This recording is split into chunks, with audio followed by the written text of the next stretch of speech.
You've taken step 0. The silicone is gone. Now it's soap and vinegar. And it feels wrong. That's normal. It's temporary.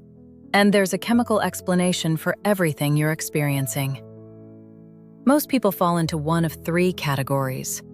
The first type thinks, my hair feels wet all day long. You've washed, rinsed, maybe even used vinegar, but the hair feels heavy, greasy, almost wet for hours. 2 things are hitting you at once. Your scalp is overproducing oil. For years, SLS stripped all the sebum from your scalp, and the oil glands turned production up to compensate. Now the soap removes less, but the glands don't know that yet. They're still running at panic speed. At the same time, soap residue reacts with the lime in your water. Soap is alkaline, and when soap molecules meet calcium in hard water, they form calcium stearate, an insoluble waxy compound. It isn't oil, it's soap scum that's settled as a film, and that's what gives the intense wet feeling. What you do? Wash the scalp only. Let the lather run down through the lengths as you rinse. Rinse longer than you think is necessary. Use a vinegar rinse every time. The vinegar dissolves the calcium stearate. And don't wash more often than necessary. Every extra wash refreshes the panic signal to the oil glands. Time frame: 2 to 4 weeks. For most people, it starts to ease around day 10 to 14.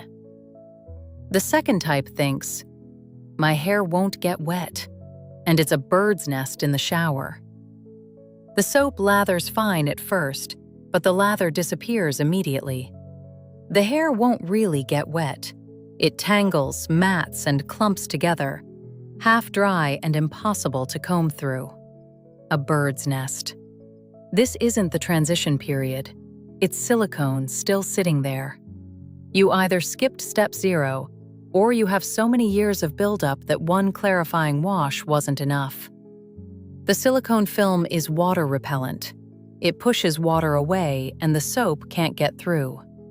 And the cuticle opens under the soap's alkaline pH, but the vinegar can't reach it behind the silicone. Open cuticle scales catch on each other. A bird's nest. What you do? Go back to step 0.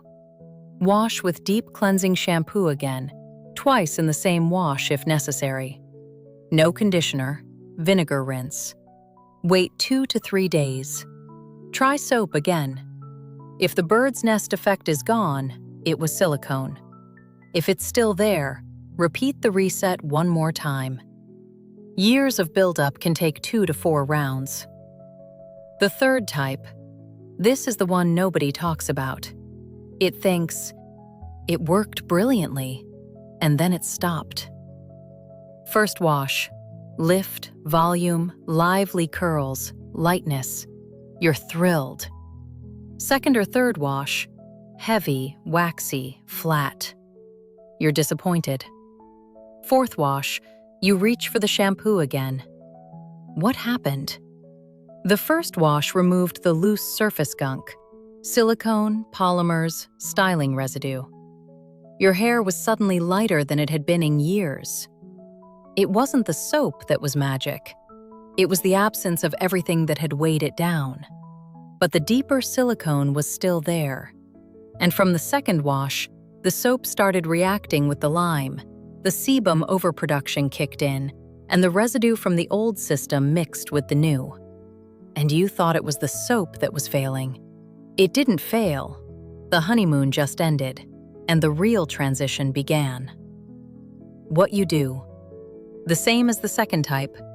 Reset with deep cleansing shampoo. Start over.